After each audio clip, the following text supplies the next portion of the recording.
Այսօր իմ հյուրն է Անուշ Սարգսյանը, Յոլյան արյունաբանության ուրցկաբանական կենտրոնի մանկական պալիատիվ օգնության բաժնի ղեկավարը։ Ընդհանրապես, ո՞րն է առանձնահատկությունը մանկական պալիատիվ օգնության։ Մանկական պալիատիվ օգնությունը նույնպես մուլտիդիսցիպլինար թիմ է պահանջում։ Պետք է հաշվի առնել նաև, որ այստեղ երեխաները իրենց զարգացման տարբեր փուլերում են գտնվում։ Որոնք են հիվանդությունները, որոնց պարագայում պացիենտը ենթակա է պալիատիվ օգնության։ Շատ անգամ մտածում են պալիատիվ օգնություն, եթե երեխան ստանում է, ուրեմն մնացած բժշկական օգնությունները այլևս չի ստանալու, բայց դա թյուր կարծիք է։ Մարզերում չունենք որևէ ծառայություն։ Ցավոք, ես իհարկե ցավում եմ այս առիթով, որովհետև երկար տարիներ եւ շատ մեծ ջանք է ներդրվել, որպեսզի վերջո կայանա Հայաստանում պալիատիվ օգնությունը, թե օրենսդրական, թե մասնագիտական ներուժի, թե քաղաքականության մշակման ու կարծես այս պահին մենք ի վերջո կանգնում ենք այնպիսի մի իրավիճակում, որ մարդիկ, պացիենտներ, ովքեր իրապես ունեն դրա կարիքը, չեն կարողանում էլի ամբողջությամբ ստանալ ծառայությունը։ Պիտի նշեմ, որ այցերի ժամանակ միշտ չի, որ ընտանիքը անմիջապես ընդունում է մեր թիմի աջակցությունը։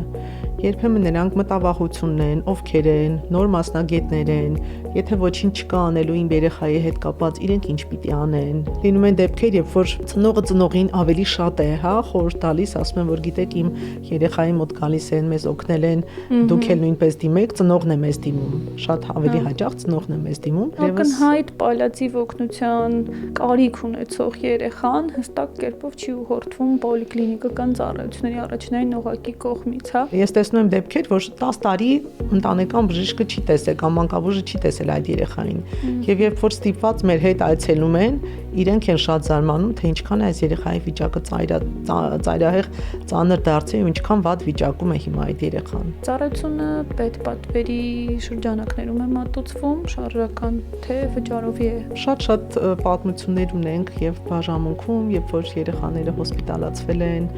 ու ծնողները միշտ ասել են շատ կարևոր է, որ ունենանք լավ կյանքի որակ։ Հնարավորինս ամեն ինչ արել ենք այդ երեխաների երազանքները իրականացնելու համար։ Երբեմն նույնիսկ անհնարին թվացող երազանքները ու երբ որ այդ ամեն ինչը կազմակերպել ենք, ընտանիքը ասել է, որ սա մեր կյանքի ամենալավագույն օրերից էր։ Ինչ երազանքներ են ունենում երեխաները պալիատիվ օգնություն ստացող։ 1-2-ը հետաքրքիր է, ինչ պատկեր կա իրենց մոտ։ Ողջույն, Բուն TV-ի եթերում դուք դիտում եք առողջ ոդքասթը, մարդու մտավոր, հոգեկան եւ ֆիզիկական առողջության մասին։ Այսօր իմ հյուրն է Անուշ Սարգսյանը, Յոլյան արյունաբանության ուրցկաբանական կենտրոնի մանկական պալիատիվ օգնության բաժնի ղեկավարը։ Շնորհակալություն հրավերն ընդունելու համար, բժշկուհի։ Մենք այսօր խոսելու ենք մանկական պալիատիվ օգնությունից եւ փորձելու ենք հասկանալ, թե ինչ առանձնահատկություններ կան ի տարբերություն մեծերի պալիատիվ օգնության, ինչ խնդիրներ կան եւ ընդհանրապես ինչպիսին է այսօր ծառայությունը, որը մատուցվում է մեզ մոտ երեխաների համար, եւ որպես սկիզբ գուցե փորձենք հենց այս տարբերակում դնել ընդհանրապես ո՞րն է առանձնահատկությունը մանկական պալիատիվ օգնության։ Բարև ձեզ, ուրախ եմ, որ հրավիրել եք եւ ուշադրության է արժանացել այս թեման, որովհետեւ շատ կարեւոր թեմա է եւ սովորաբար քիչ ուշադրության է արժանանում։ Պիտի նշեմ, որ պալիատիվ օգնությունը բավականին լայն տարածում ունի շատ երկրներում եւ մեր առողջապահական համակարգում մոտավորապես 2010 թվականից արդեն սկսեց մուտք գործել։ Սա եւս բժշկական զարգացող ճյուղերից մեկն է։ Եվ կա բավականին մեծ տարբերություն երեխաների եւ մեծահասակների պալիատիվ օգնության միջեւ։ Սկսենք նրանից, որ մեծահասակների մոտ ավելի շատ գերակշռում են ռուցկաբանական հիվանդություններով պացիենտները, որոնք կարիք ունեն պալիատիվ օգնության, եւ առհասարակ պալիատիվ օգնությունը սկիզբը դրվել է հենց այդ խնդիրներով պացիենտներից։ Եվ մանկականի շրջանակներում ավելի շատ ոչ ռուցկաբանական հիվանդություններն են գերակշռում, ավելի շատ նյարդաբանական տարբեր խնդիրներ։ Երեխաները կարող են ծնվել տարբեր արատներով, տարբեր գենետիկ խնդիրներով, որոնք երկարատև բժշկական օգնություն են պահանջում, բայց որոնք բուժման դեռ վերջնական բուժման հնարավորություններ չունեն, հա, այս պահին։ Այսինքն կան դեպքեր, որոնք միայն պալիատիվ օգնություն է անհրաժեշտ այդ խնդիրների դեպքում։ Իսկ հետաքրքիր է մեծերի պալիատիվ օգնության պարագայում մենք ունենք այդ մուլտիդիսցիպլինար մոտեցումը, հա, որտեղ կա բժիշկ, բուժքույր հատուկ մասնագիտացված, հոգեբան, գուցե հոգեուռուցքաբանության մասով ավելի շատ մասնագիտացած, երբեմն նաև սոցիալական աշխատողի ներգրավվածություն եւ այլ տարբեր մասնագետների ներգրավվածություն։ Այստեղ մանկականի պարագայում մենք ինչ խումբ ունենք, որն աշխատում է պացիենտի հետ։ Մանկական պալիատիվ օգնությունը նույնպես մուլտիդիսցիպլինար թիմ է պահանջում։ Պետք է հաշվի առնել նաև, որ այստեղ երեխաները իրենց զարգացման տարբեր փուլերում են գտնվում, այսինքն 1 տարեկան երեխայի զարգացումը այլ եւ այլ կարիքներ ունի, 5 տարեկան կամ 15 տարեկան երեխան այլ զարգացման փուլում է եւ այլ կարիքներ ունի։ Այստեղ նաև շատ մեծ է կրթական ծրագրերի մեջ ներգրավվածությունը երեխաների, այսինքն այդ ոլորտը նույնպես բավականին լուրջ արձագանքի կարիք ունի եւ ուշադրության կարիք ունի, երբեմն ծնողները ուղղակի չեն կարողանում կազմակերպել երեխայի ուսուցումը կամ տնային ուսուցումը, այսինքն այստեղ այդ մուլտիդիսցիպլինար թիմը շատ ավելի լայն է երբեմն ի տարբերություն մեծահասակների։ Իսկ եթե սկսենք նաև անդրադառնալ հենց պացիենտներին ու իրենց առանձնահատկություններին հիվանդությունների տեսանկյունից, հա, այսինքն ընդհանուր կլինիկական բնորոշում փորձել տալ, դուք նշեցիք, որ ավելի շատ նյարդաբանական բնույթի խնդիրներ են, որոնք են հիվանդությունները, որոնց պարագայում պացիենտը ենթակա է պալիատիվ օգնության։ Հիվանդությունները ըստ ախտորոշումների շատ բազմազան են, հնարավոր չէ ուղղակի թվարկել, բայց կնշեմ այն հիվանդությունները, որոնք այս կամ այն կերպ կարող են բերել երեխայի կյանքի որակի վատացման, կյանքի տևողության սահմանափակման, իրենք ենթակա են, որպեսզի պալիատիվ օգնության մեջ ներգրավեն այդ խմբի երեխաները։ Եվ ինչպիսին են որպես կանոն թեկուզ գոնե մի քանի հիվանդություն, ինչու, որովհետև ես ենթադրում եմ, որ տեղեկատվության տեսանկյունից գուցե շատ ծնողներ ուղղակի չեն պատկերացնում, որ օրինակ երեխան, ով ունի շատ կոնկրետ նյարդաբանական կամ այլ բնույթի խնդիր, եւ իրենք ուղղակի ինչ որ անելանելի վիճակում են բուժման տեսանկյունից ու գիտակցում են, գիտեն, որ բուժումը այդ պահին չկա որպես այդպիսին, բայց չգիտեն գուցե պալիատիվ օգնության մասին, այստեղ է, հա, որ ուզում եմ փորձենք նաև այդ տեղեկատվությունը փոխանցել ու հասցնել իրենց, թե օրինակ որ դեպքերում դուք կարող եք դիմել ամեն դեպքում պալիատիվ օգնության, որ պահից է դա առաջանում այդ կարիքը պալիատիվ օգնությունը ստանալու։ Մենք 2025 թվականից սկսեցինք պալիատիվ տնային ծառայություններ եւ որոշեցինք, որ 4 խումբ հիվանդություններ կարող ենք ընդգրկել այս պահին եւ ծառայություն մատուցել։ Դրանք են օնկոլոգիական հիվանդությունները, նեյրոդեգեներատիվ հիվանդությունները, օրինակ կարող են լինել դյուշենի միոպաթիայով երեխաներ, սպինալ մկանային ատրոֆիայով երեխաներ, գենետիկ խնդիրներով երեխաները, քրոմոսոմային, որոնք իհարկե ուղեկցում են նաև այլ խնդիրներով, օրինակ ռետի համախտանիշով երեխաներ ունենք, գենետիկ համախտանիշով երեխաներ, որ նույնիսկ դեռ գենետիկ վերջնական ախտորոշում չունենք, բայց ունենք բավականին լուրջ խնդիրներ առողջապահական տեսանկյունից, եւ մյուս մանկական ուղեղային կաթվածով երեխաներն են, ծանր ձևերը, որոնք ուղեկցում են բացի ֆիզիկական, շարժողական խնդիրներից նաև այլ ուղեկցող բավականին լուրջ խնդիրներ, որոնք շատ կյանքը եւ կրճատում են եւ կարող են կյանքի որակը բավականին նվազեցնել։ Եվ պիտի նշեմ, որ շատ անգամ մտածում են պալիատիվ օգնություն, եթե երեխան ստանում է, ուրեմն մնացած բժշկական օգնությունները այլևս չի ստանալու, բայց դա թյուր կարծիք է, հատկապես երեխաների պարագայում երեխան կարող է իր հիմնական հիվանդության հետ կապված, եթե նույնիսկ բուժում է ստանում սիմպտոմատիկ, զուգահեռ պալիատիվ օգնությունը նրան օգնում է այլ ախտանիշները կառավարելու, կյանքի որակը լավացնելու, որովհետև այն ժամանակը, որը տրամադրում է պալիատիվ օգնության բժիշկը, այն տունայցերը, որը կատարում է, այն թիմային աշխատանքը, հիմնական բուժող բժիշկը իհարկե չունի այդ ժամանակը եւ չի կարող տրամադրել այդքան ժամանակ նաև այդ հարցերին, հա, հոգեբանական աջակցություն, սոցիալական աջակցություն եւ որոշակի սարքավորումների տրամադրում, նաեւ պիտի հիշենք, որ այս երեխաները շատ տարբեր խնդիրներ ունենալով հանդերձ, իրենց տարբեր զարգացման փուլերում գտնվելով հանդերձ, մենք այնտեղ ունենք ընտանիքի խնդիրը, որ ծնողների խնդիրը, որ մենք նաև աշխատում ենք ծնողներիս, այսինքն ընդհանուր խնդիր է, եթե ընտանիքը բազմանդամ է, տատիկ, պապիկ, մենք բոլորի հետ ենք աշխատում։ Պալիատիվ օգնության թիմը աշխատում է ամբողջ ընտանիքին, ոչ միայն երեխան է, իհարկե երեխան կենտրոնում է մեր օգնության, բայց իր շրջապատող մարդիկ, իր ընկերները, սոցիալական մնացած բոլոր ծառայություններով հանդերձ մեր ուշադրության կենտրոնում են։ Նույնիսկ այն, որ երեխան որ հարկում է ապրում շենքի, արդյոք նա ունի հասանելիություն հաճախ դուրս գալու կամ թեկուզ իր պարբերական այդ բժշկական այցելությունները կատարելու, այդ բոլորը մեր ուշադրության կենտրոնում է։ Մատչելիության հարցեր հավանաբար, որտեղ անվասայլակով օրինակ տեղաշարժվելու դեպքում սա շատ հաճախ է առաջանում։ Անուշ, իսկ որ խնդրեմ կասեք, ընդհանուր առմամբ մեզ մոտ հիմա մանկական պալիատիվ օգնության ծառայությունը ինչպիսի հասանելիություն ունի եւ ստացիոնար, դուք նշեցիք նախորդ տարի շարժական ծառայության մասին, ինչը մեծ առավելություն եւ մեծ ձեռքբերում կարելի է համարել։ Իսկ մնացած մասերով ու նաեւ եթե կա ինֆորմացիա մարզային կտրվածքով դիտարկենք սա, նաեւ ինչ հասանելիություն ունենք։ Մենք 2021 թվականին առաջի պալիատիվ օգնության բաժանմունքը, որը ստեղծվեց Ալյոլյան անաբանության ռուսկաբանության կենտրոնում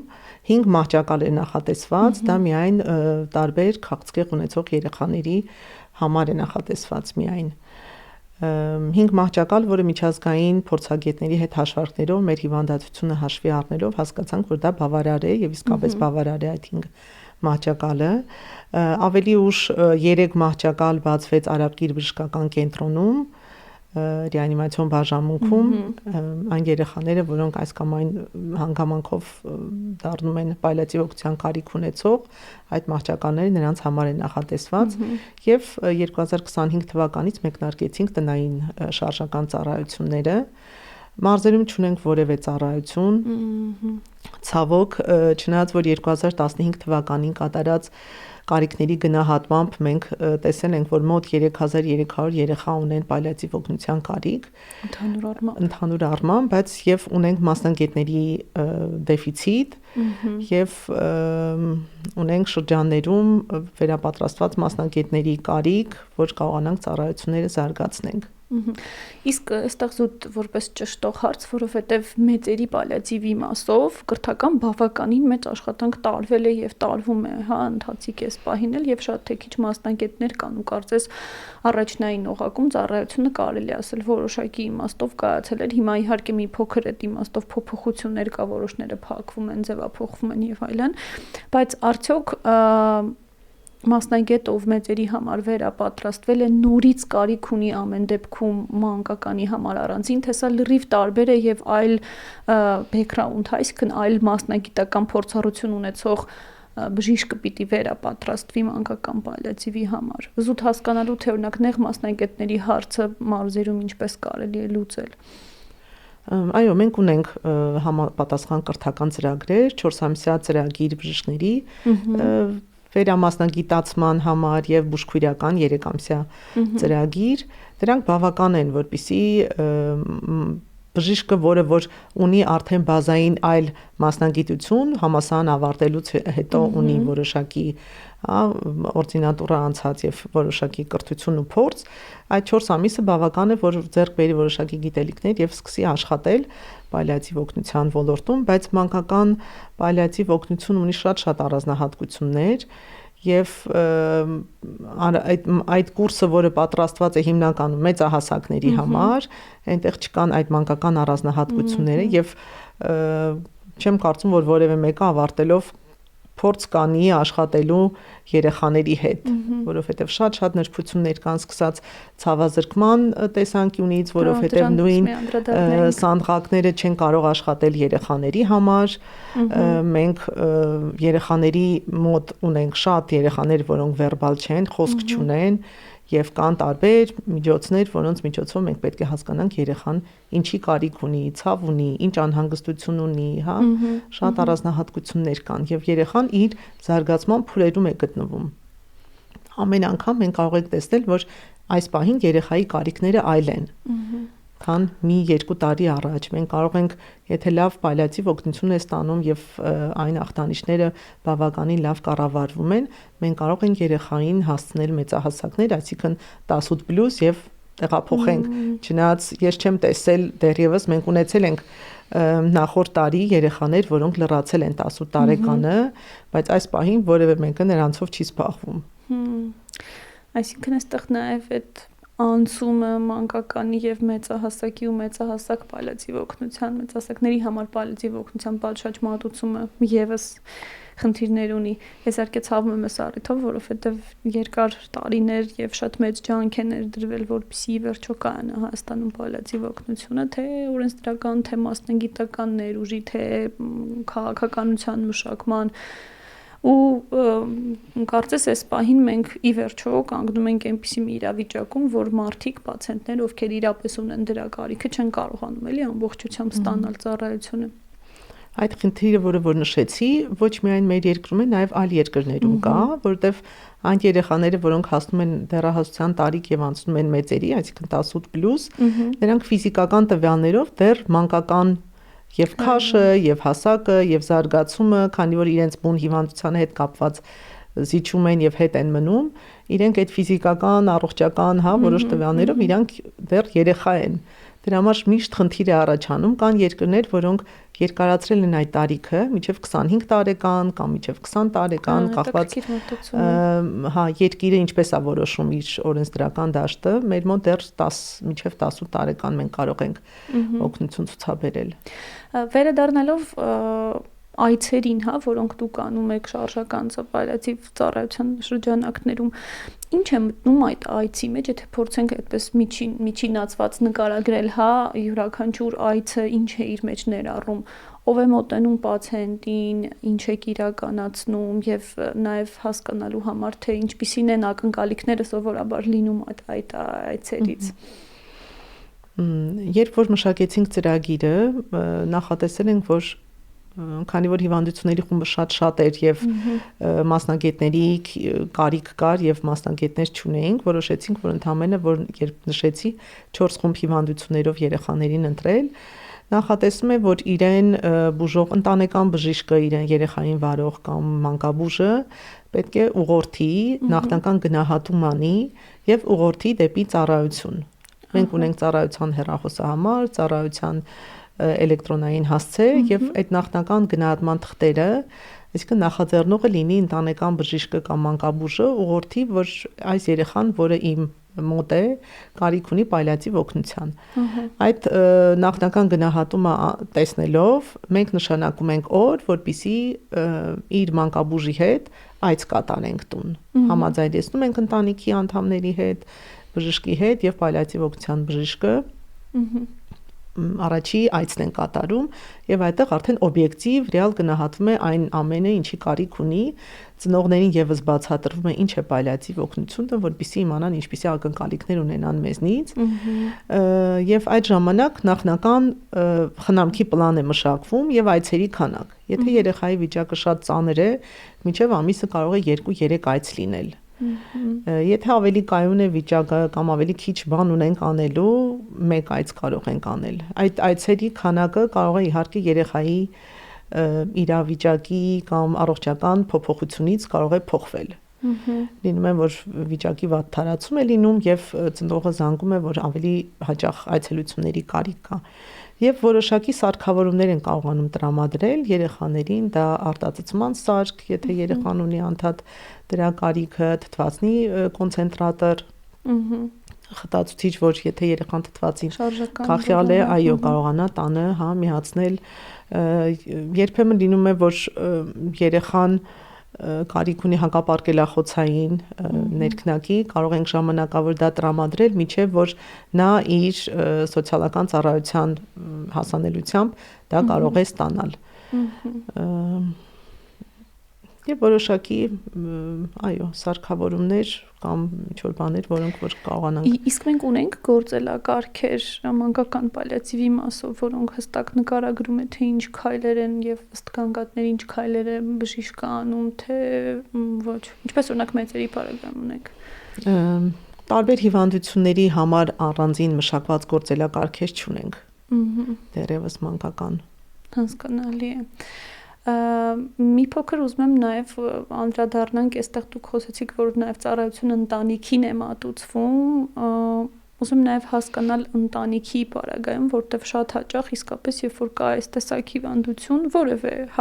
քրոնիկ, անբուժելի եւ այլն, պալիատիվ օգնության ենթակա։ Կարծես ոչ միայն պացիենտը ինքն է հիվանդ, այլ բոլորը որոշ իմաստով մասն են կազմում, այդ հիվանդության։ Դուք ինչպես եք գնահատում եւ տեսնում նաեւ այցերի ընթացքում հոգեբանական բնույթի կամ այլ բնույթի աջակցություն սովորաբար տրամադրվում է թե չէ, իդեպ թեկուզ անկախ այս ծառայության տեսակից, որովհետև ի վերջո հոգեբանական ծառայությունները դրանք հարբժշկական ծառայություններ են ու ենթադրվում է, որ պիտի նմանատիպ դեպքերում հասանելի լինի ընդհանրապես ընտանիքին տրամադրվող ծառայությունները կամ ուշադրությունը կամ կարիքները ոնց կգնահատեք, ինչ կասեք նաև դրա մասին։ Պիտի նշեմ, որ այցերի ժամանակ միշտ չի, որ ընտանիքը անմիջապես ընդունում է մեր թիմի աջակցությունը։ Երբեմն նրանք մտավախություն ունեն, ովքեր են, նոր մասնագետներ են, եթե ոչինչ չկա անելու իմ երեխայի հետ կապված, իրենք ինչ պիտի անեն, Երբեմն տեսնում եմ այդ դիմադրությունը, միգուցե վերբալ նրանք չեն արտահայտում,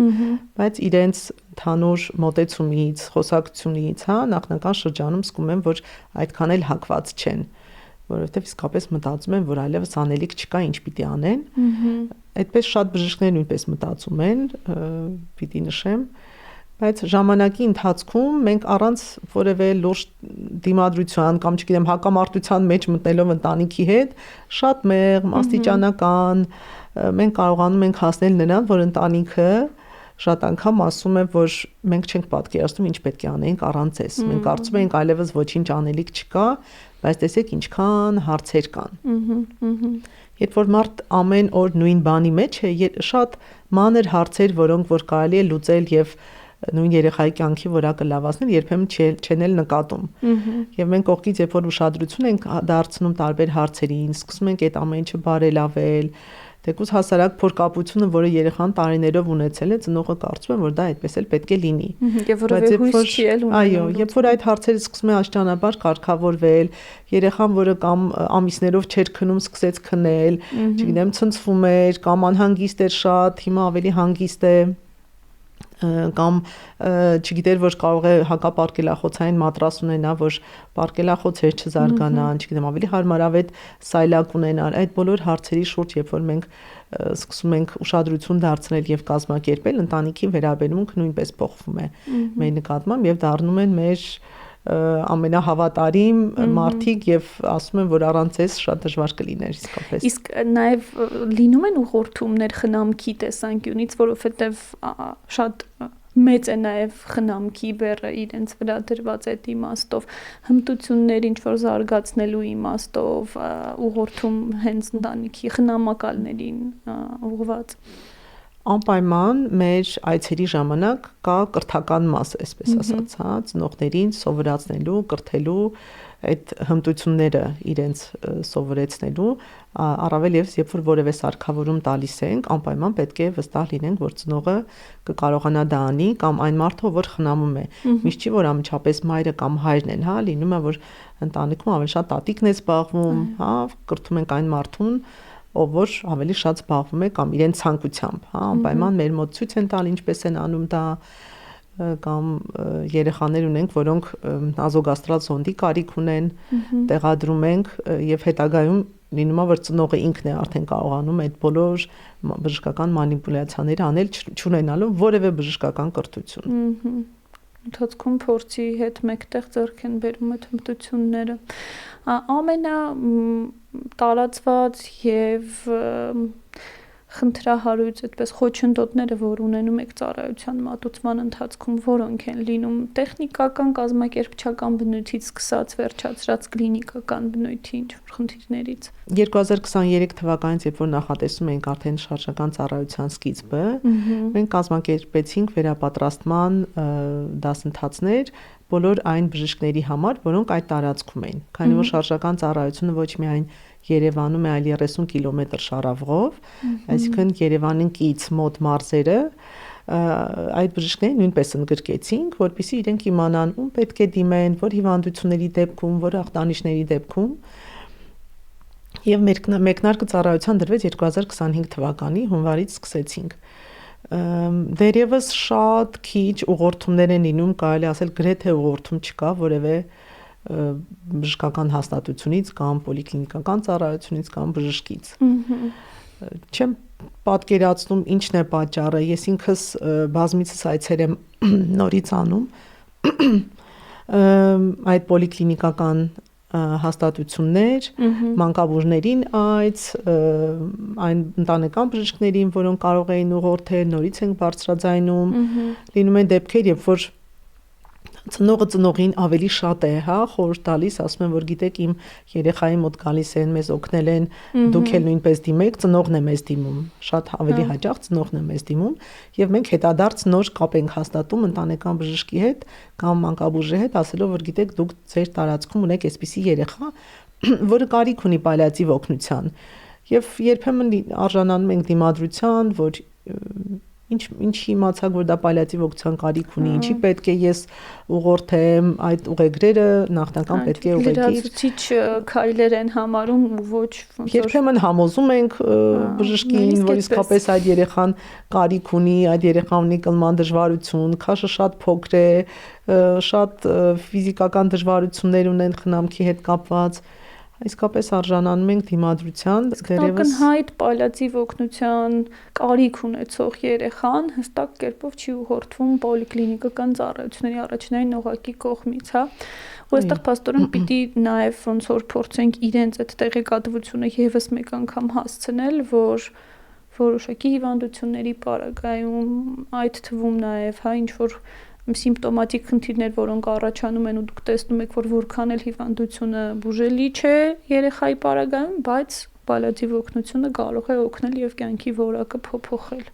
Այո, իհարկե առաջի օղակը հենց մանկաբույժներն են կամ ընտանեկան բժիշկները։ Եվ պալիատիվ օգնության առաջի մակարդակում առաջի այդ ախտանիշային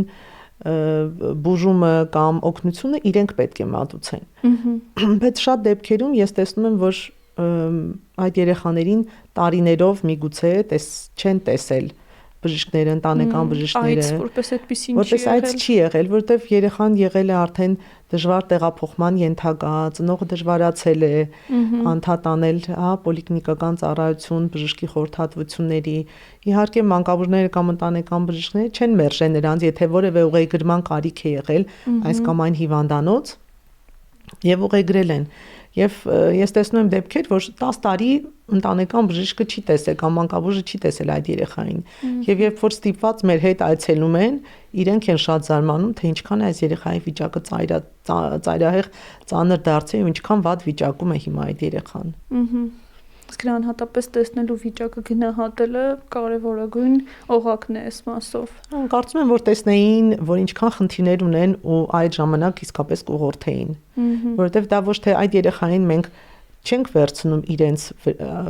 վրայից, այսինքն այդ երեխան նորից մնում է հաշվառված է, շարունակում է մնալ հաշվառված այդ մենք փորձում ենք օգնել եւ ընտանիքին, առաջին հերթին երեխային ունենալ իր խնդիրներով հանդերձ ավելի լավ կյանքի որակ։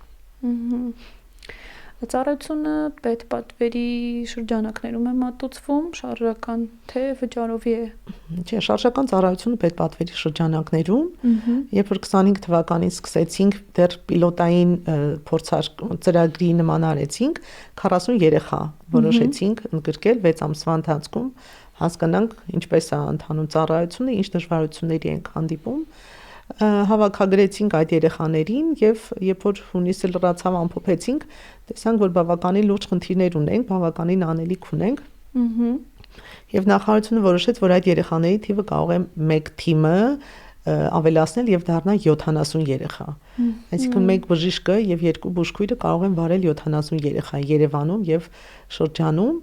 Հիշենք, որ 2015 թվականին մենք ունենք 3300 երեխա, այդքան պալիատիվության կարիք ունեցող, բայց մենք դեռևս 70 երեխային չենք հավաքագրել, արդեն 1 տարին անցել է։ Սա իսկապես լուրջ խնդիր է։ Նույնիսկ պետպատվերի ծառայության շրջանակներում, իսկ միջշրջում հիմա ապահովագրության ներդրման հետ մեկտեղ ծառայությունը շարունակում է մնալ անվճար պացիենտների համար։ Ինչպես կար, այդպես էլ շարունակում է մնալ։ Եկեք փորձենք միասին այս ճանապարհային քարտեզը հասկանալ, ինչ կարելի անել, որ գոնե սահմանված այս 70 պացիենտները հնարավորություն ունենան ստանալ ծառայությունը։ Ձեր կարծիքով առաջին հրատապ քայլերը, որ պիտի արվի սրա ուղղությամբ, որոնք են։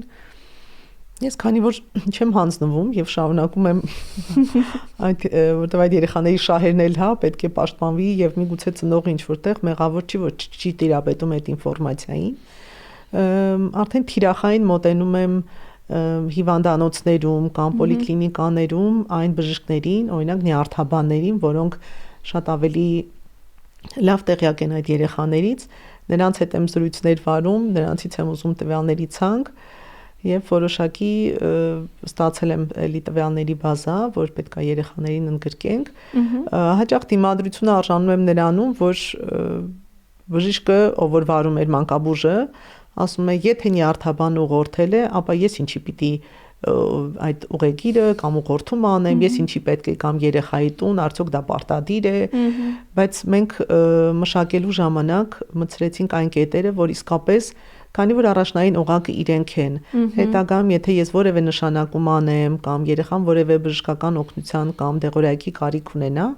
անպայման պետք է լինի ընտանեկան բժշկի կամ մանկաբուժի միջոցով։ Եվ ես ուզում եմ, որ այդ կապը մանկաբուժը այդ երեխային ավելի լավ իմանա, այդ խնդիրները հասկանա եւ երբ որ մեր կողմից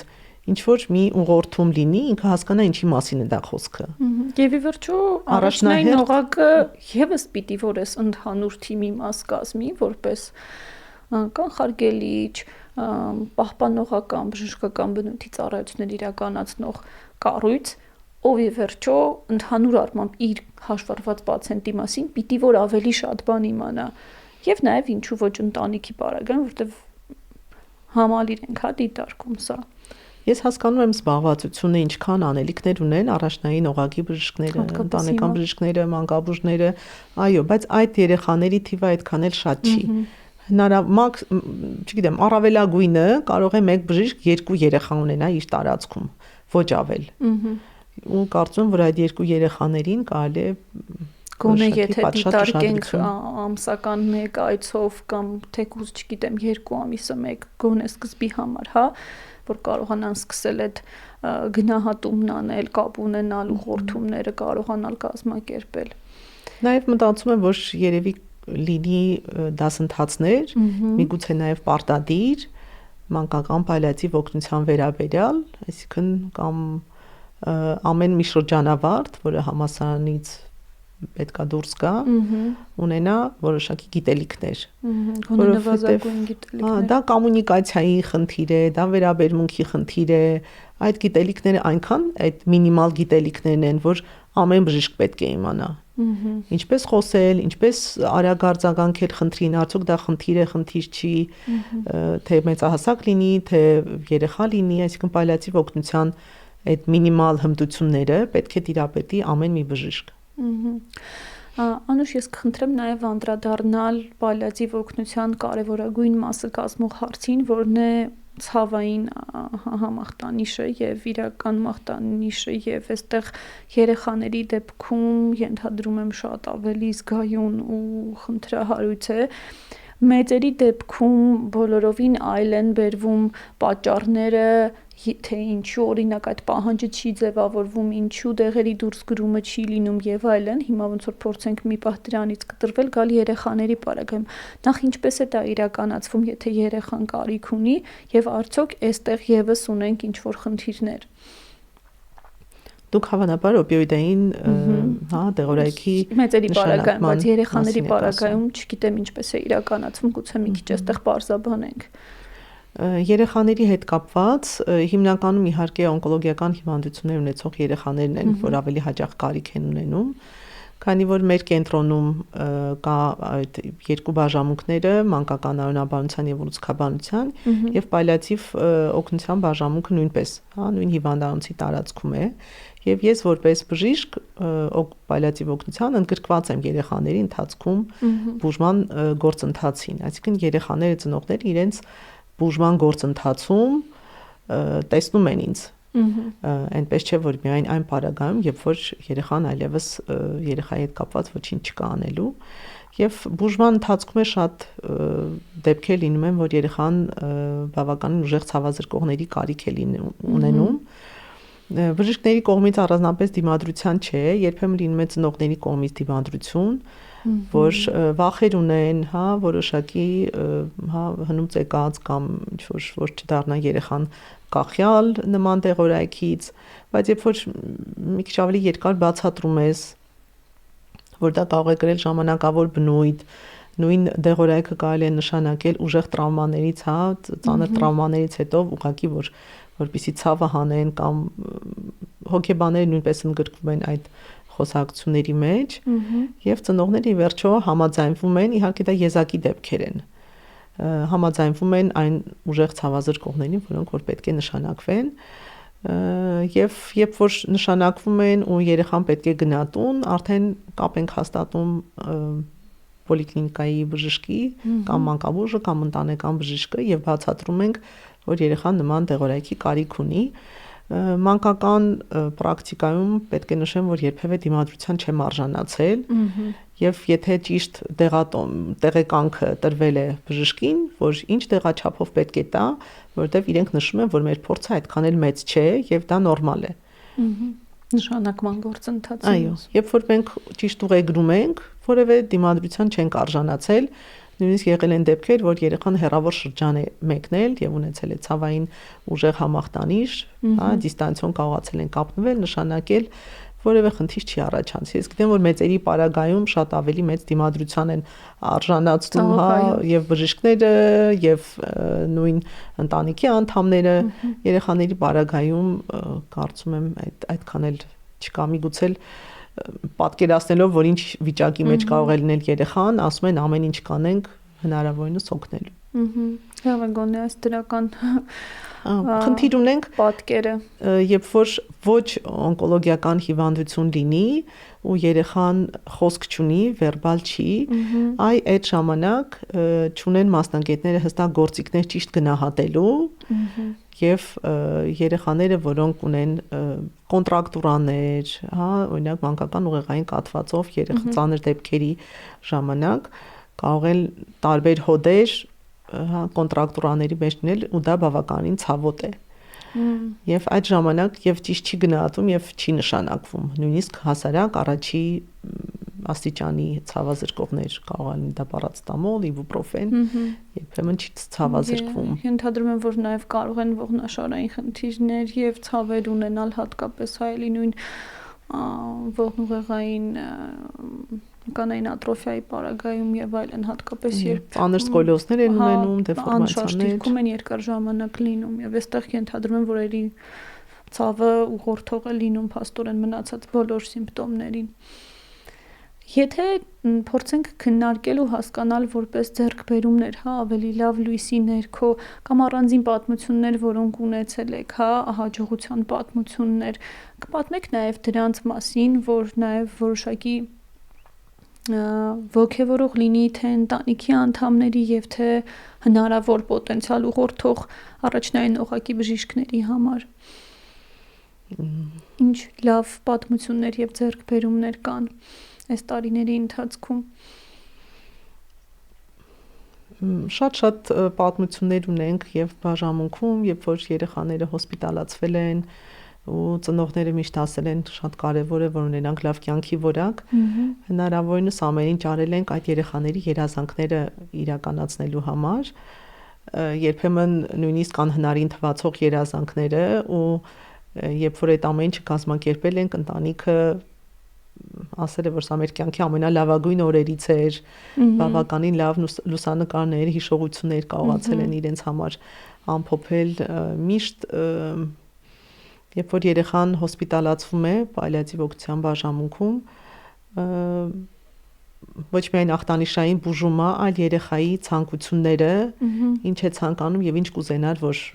աներ, ինչ որ դեռ չի հասցրել, անպայման ուշադրություն ենք դարձնում։ Մեր հոգեսոցիալական թիմը լիովին աջակցում է մեզ